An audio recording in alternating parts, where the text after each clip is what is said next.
Pour ce deuxième épisode du temps d'un podcast, nous sommes, alors vous reconnaissez peut-être, la dernière fois nous étions à la place du public et là nous sommes à la place des artistes.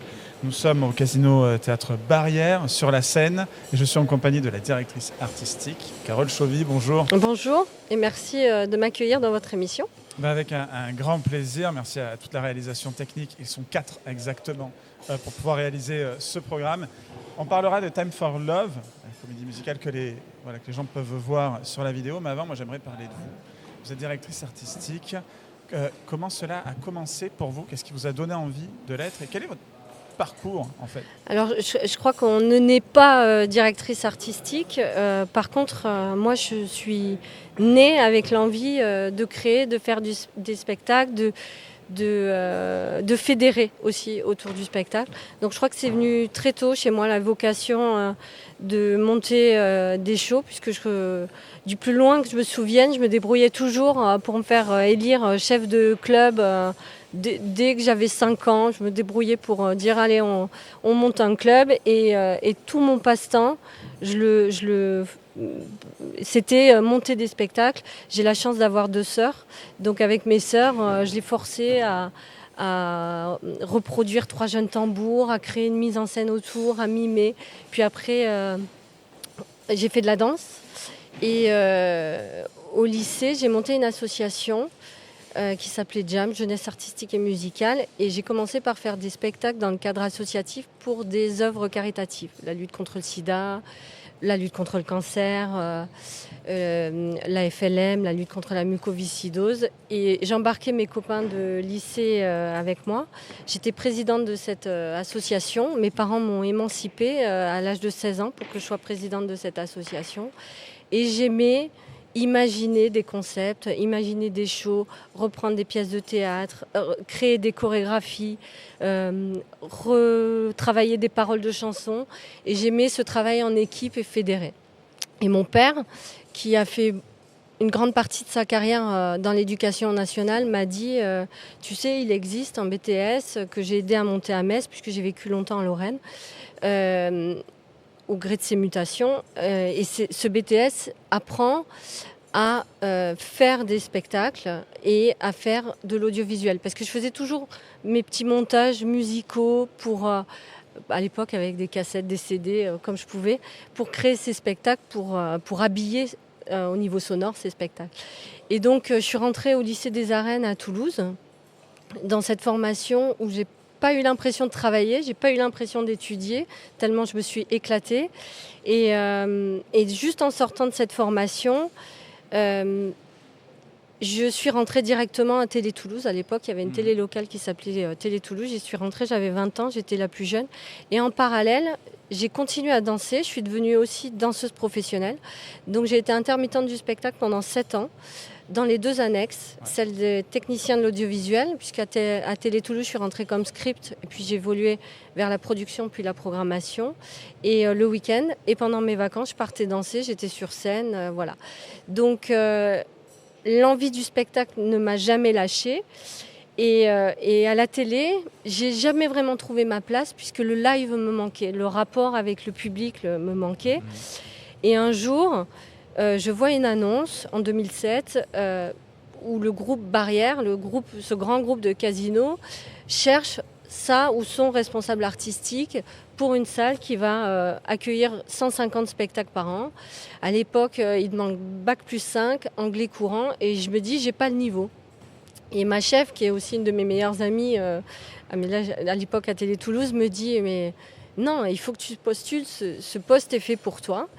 Et j'ai postulé, j'ai été la dernière candidate reçue parmi 200 candidats, c'est ce qu'on m'a annoncé à l'époque. J'ai passé un test de personnalité et ils m'ont embauchée sans trop y croire, je crois au début. Je crois qu'ils n'y croyaient pas trop. Et malgré les 200 personnes, ils n'ont pas réussi à... Enfin, c'est ça qui est...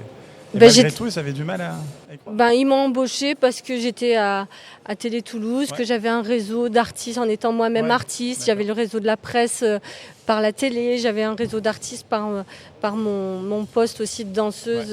Voilà. Et sans trop y croire. Et en même temps, moi, je me suis retrouvée avec cette salle entre les mains qui était à l'époque en chantier, qui était un trou béant, et on m'a dit voici votre théâtre, maintenant faut tout faire. Et ça a été très difficile, et en même temps pour moi c'était le poste de mes rêves, c'était une consécration.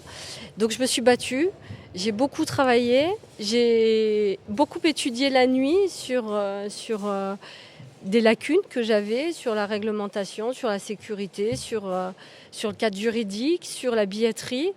Et en quelques années, je crois que, pas toute seule évidemment, mais avec les équipes du casino, on a réussi à trouver notre place dans le paysage local. Et ça fait 18 ans que je suis là. J'ai évolué au bout de 2 ou 3 ans. On m'a nommée en 2010, on m'a nommée directrice de ce théâtre. Et j'ai toujours autant de plaisir et de motivation à m'en occuper. Comment ça se passe justement au niveau de la programmation des tas d'artistes passés? On a eu la chance il y a peu, on a Daniel Guichard, grâce à vous, et merci d'ailleurs. Comment ça se passe de programmer? Ça se programme longtemps à l'avance, j'imagine, pour trouver les dates, pour trouver le public? Alors, on est un peu victime de notre succès aujourd'hui. Je le dis parce que c'était pas le cas en 2007 quand on a ouvert. En 2007, il a fallu faire nos preuves en tant que diffuseur de spectacles et producteur de spectacles, puisqu'on produit aussi des spectacles. On est arrivé sur la place toulousaine avec une activité culturelle déjà en place forte, des producteurs, des promoteurs qui ne nous connaissaient pas. Et en se présentant comme casinotier, c'était pas évident de dire « nous, Casino, on va faire du spectacle ». Et au début, on a eu la chance quand même déjà d'avoir des partenaires forts tels que Bleu Citron et Terre Promotion qui nous ont aidés à programmer ces saisons qui étaient bien vides, on ne va pas se mentir, au démarrage. Moi, je me rappelle de dates où il y avait moins de 300 personnes dans la salle. C'était difficile, il fallait se faire connaître. Et au fil des années, on a réussi à faire notre place. Par la qualité aussi de notre salle, vous la voyez autour de vous, les sièges sont extrêmement confortables, le rapport avec le public est super. Les artistes adorent venir ici parce qu'il y a un rapport scène-salle qui est hyper intéressant. Elle est grande, elle est belle, elle est confortable et en même temps, on est près de l'artiste quand on est spectateur. Voilà. Et aujourd'hui, je ne me bats plus pour remplir les saisons. J'ai largement le choix et je suis à programmer 2 ou 3 ans à l'avance tellement la salle est demandée. Donc, j'oublie pas le chemin. Il ne faut jamais oublier d'où l'on vient. Mais je sais où on est aujourd'hui et je suis assez reconnaissante envers tous les gens qui nous ont permis d'en être là aujourd'hui, notamment les promoteurs et les producteurs qui nous ont accompagnés au fil de toutes ces années et le public. Bien évidemment, parce qu'on serait rien sans le public. Oui, en plus, la salle est interchangeable. Là, justement, au moment où nous sommes en train de faire l'interview, il y a une grosse équipe qui est en train de mettre des tables, des couverts, parce qu'il va y avoir, j'imagine, c'est pour le spectacle, Time for Love. Oui. Aujourd'hui, on accueille quasiment 200 spectacles par an. Et dans ces 200 spectacles, il y en a 50 qu'on programme en dîner-spectacle. C'était une obligation réglementaire au départ. Il faut savoir que l'activité artistique d'un casino dépend du cahier des charges qui a été rédigé auparavant par la ville. Et nous, Casino de Toulouse, au niveau artistique, on a le cahier des charges le plus lourd de France. Merci à Philippe Douste-Blazy qui nous a imposé dès le départ de faire 150 spectacles par an, dont 40 dates en dîner-spectacle. Le résultat aujourd'hui, c'est qu'on a fait presque 200, dont 50 en dîner-spectacle. Ce qui était une contrainte au départ. Faut pas se mentir, c'était lourd, 150 spectacles, c'était lourd. Et puis j'étais toute seule, en plus au début. Est devenu une force parce que ça a été vertueux. Plus on a programmé, plus on s'est fait connaître. Aujourd'hui, on a un taux de remplissage de public payant qui ne descend pas en dessous des 85%. Et c'est vertueux aujourd'hui parce qu'on est vraiment dans l'esprit des Toulousains. Il y a beaucoup de gens d'ailleurs qui connaissent le casino au travers du théâtre. Est-ce qu'il y a des anecdotes un peu croustillantes ou alors qui vous ont fait plaisir, qui vous ont particulièrement touché? Des choses, j'imagine, depuis que le casino depuis que le théâtre, vous l'avez créé. Est-ce qu'il y a eu des moments forts? J'imagine que oui, que ça ne se ressemble pas toujours, de toute manière. Je me souviens surtout des moments de démarrage et des pannes d'électricité. Ah. On avait beaucoup de micro-coupures EDF quand on ne savait pas d'où ça venait. Et je me rappelle, moi, d'avoir dû gérer du public dans le noir. Voilà, j'ai notamment un soir avec Thomas Fersen où le public est resté 2 heures dans le noir. Et moi, en train de leur parler sur cette scène même, dans le noir, sans micro. Voilà. Et j'ai constaté ce jour-là que le public est souvent à l'image de l'artiste. L'artiste est resté hyper zen et le public est resté super zen. Ce qui n'a pas toujours été le cas lors des micro-coupures où il y a eu d'autres artistes, je ne vais pas les citer, et qui étaient un peu plus énervés. À raison quand même, mais voilà. Oui, puis ça crée un spectacle différent pour le coup. C'est un spectacle qu'ils n'ont pas vu ailleurs. Ah oui, non, et donc, oui. ça crée Ils ont quelque fini chose, par de le beaux voir souvenirs. quand même. Comment ? Bien sûr. Ça leur fait de beaux souvenirs aussi, de se dire, il y a eu ces moments-là. Il y a eu ces moments-là, il y a eu beaucoup de moments de stress et puis après, il y a beaucoup de moments aussi heureux. Chaque ouverture de saison, chaque nouveau spectacle qu'on crée, puisque on est là aussi pour parler de Time for Love, qui est une création maison. C'est une création maison sur laquelle on travaille avec toute mon équipe. Et chaque année, on passe beaucoup de temps à créer ce spectacle. Et à chaque fois qu'on voit un spectacle naître, c'est une petite victoire. C'est comme un bébé, c'est un accouchement. Et qu'on fait ensemble. Donc partager les victoires, c'est un vrai bonheur. Parlons-en de Time for Love. C'est un voyage à travers le temps, à travers plein de choses. Est-ce que vous pouvez on en avait déjà parlé à la radio, mais pour ceux qui ont raté l'émission, parce que ça se peut, et d'ailleurs n'hésitez pas, et vous êtes de plus en plus nombreux à vous être abonnés. On a gagné, je sais pas Michael, 1000 abonnés pendant Noël, je crois d'un coup, c'est monté d'un coup. Merci beaucoup de votre fidélité, donc n'hésitez pas à aller voir les interviews en replay. Mais si vous n'avez pas le temps maintenant, on va en parler. Ce spectacle, alors Time for Love, on voit le logo ici. Comment il se présente ?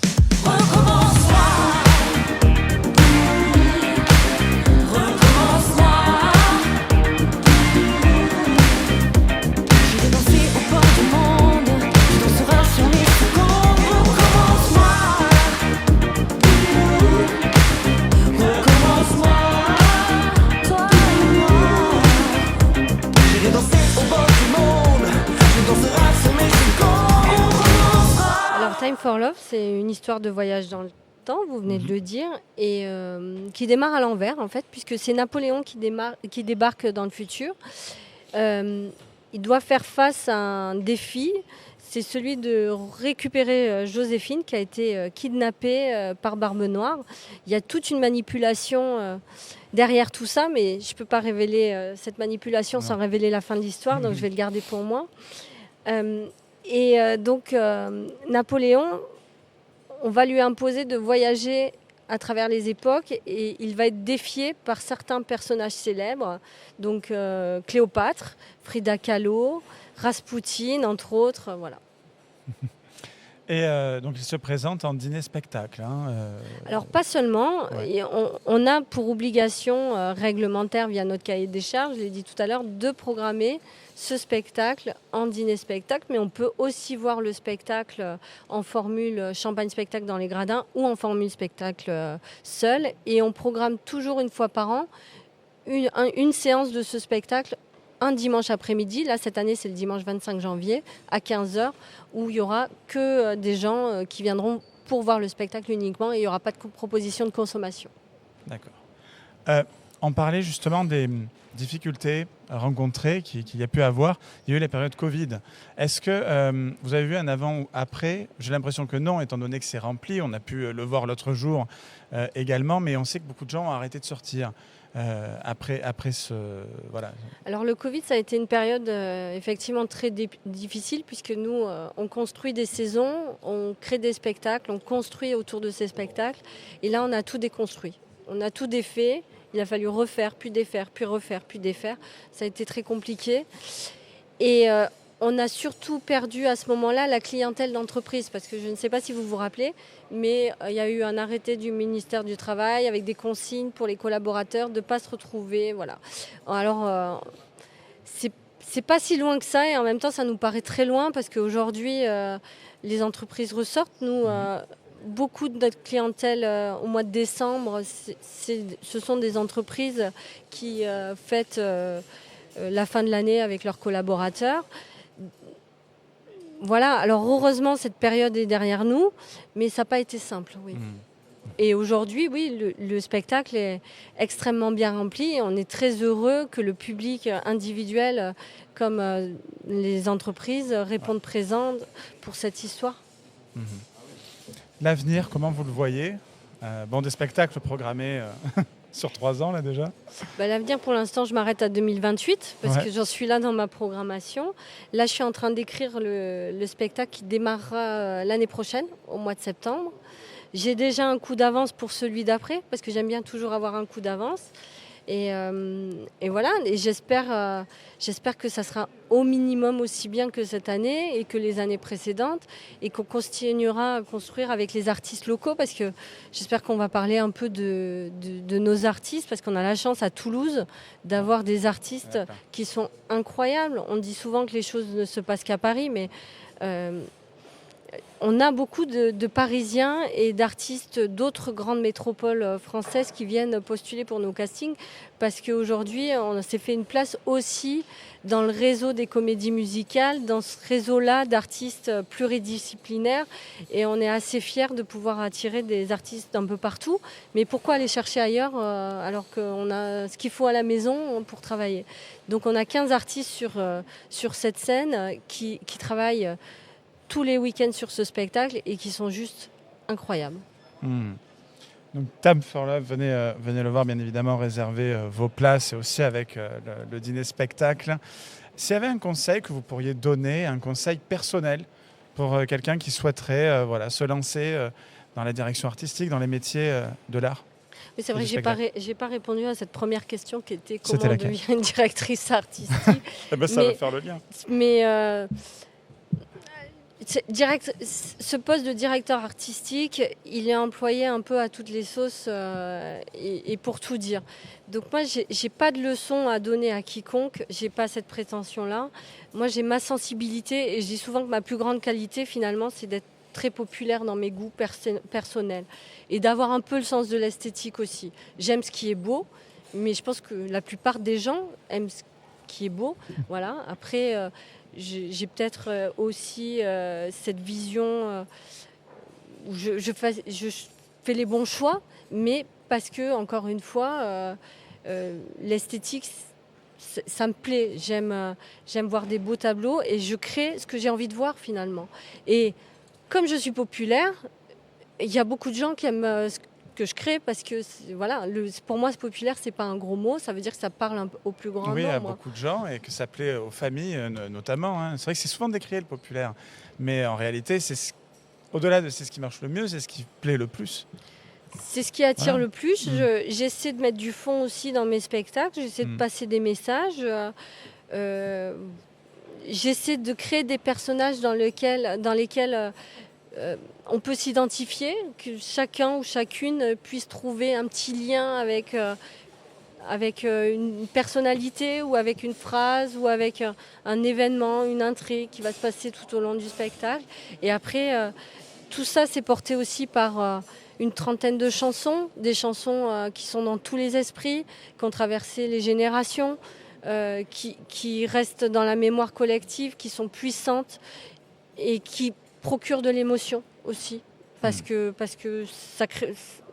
ça appelle au registre du souvenir. Donc voilà, et ça, encore une fois, c'est grâce à ma vision populaire des choses. Eh bien, en tout cas, ça fait ça le comble. Et merci beaucoup d'avoir participé à ce 2e épisode. Ça a démarré vraiment avec vous, le Casino Barrière. Le temps d'un podcast, en premier, Daniel Guichard, vous en suivant. Et qui sait, peut-être le 3e épisode, on verra. Et puis à l'avenir. Merci beaucoup d'avoir été avec nous. Merci de m'avoir reçu. On retrouve ce programme également sur Radio Occitanie. Je vous mettrai les liens et les dates et heures en temps venu. Merci beaucoup. Et merci au Théâtre du Casino Barrière de nous avoir accueillis. Et longue vie à ce podcast. Merci beaucoup. Et merci à l'équipe. Michael, génie. Et Coralie qui prend des photos, des superbes photos.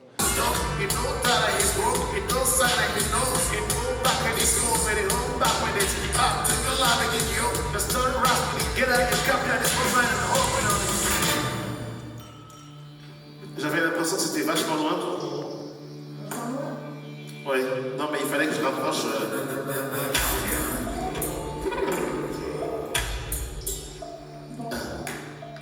Time for Love au Casino Théâtre Barrière. Alors je ne suis pas tout seul aujourd'hui, j'ai un artiste, un chanteur. Vous pouvez vous présenter?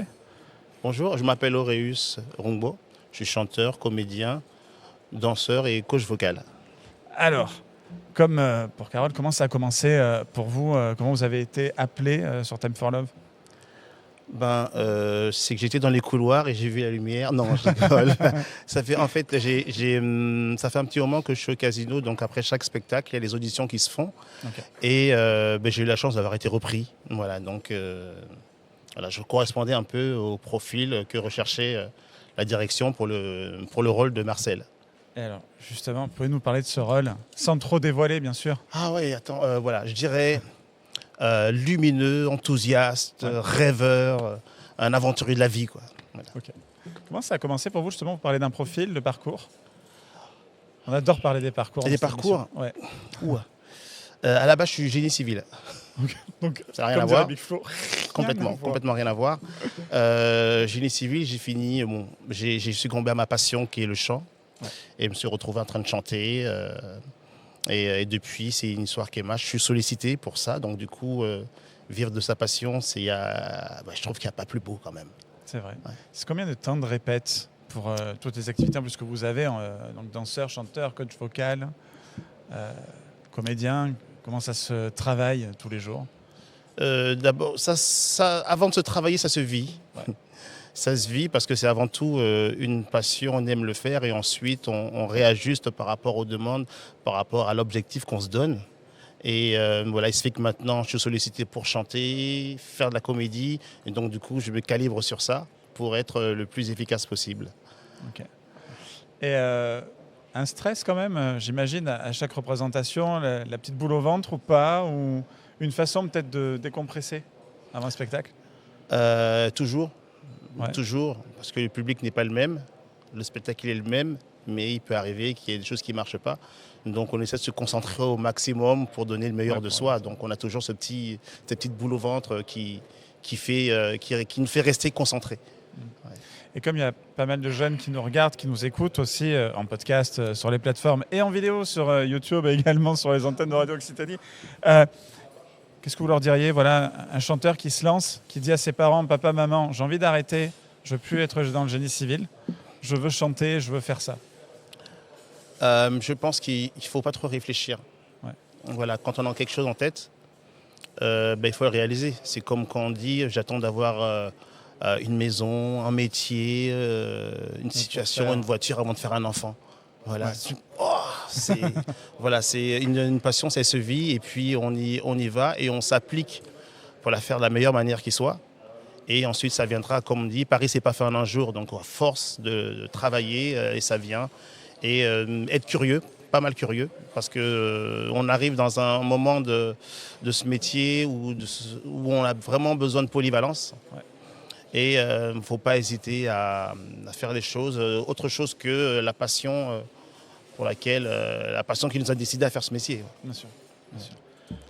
Rien à rajouter, je ne sais pas, quelque chose qu'on n'a pas évoqué, vous aimeriez évoquer? J'aimerais évoquer. C'est surtout de venir voir le spectacle qui est magnifique, exceptionnel, Time for Love. Time for Love, donc au Casino Théâtre Barrière, jusqu'au mois de juin. Donc, et n'hésitez pas à aller sur le site internet, regarder les places, aussi le dîner-spectacle qui est de plus en plus en train de s'installer. Et voilà, merci beaucoup d'avoir été avec nous. Le plaisir était pour moi. Bonne répète, je crois que c'est juste après. Tout à l'heure. On va vous libérer la scène. J'espère qu'on vous verra et que vous... Sur le répète, on va essayer de faire 2-3 plans. Ouais. Je pense que ça pourrait être pas mal à rajouter dans ce podcast que vous retrouverez sur toutes les plateformes. Merci beaucoup. Avec plaisir.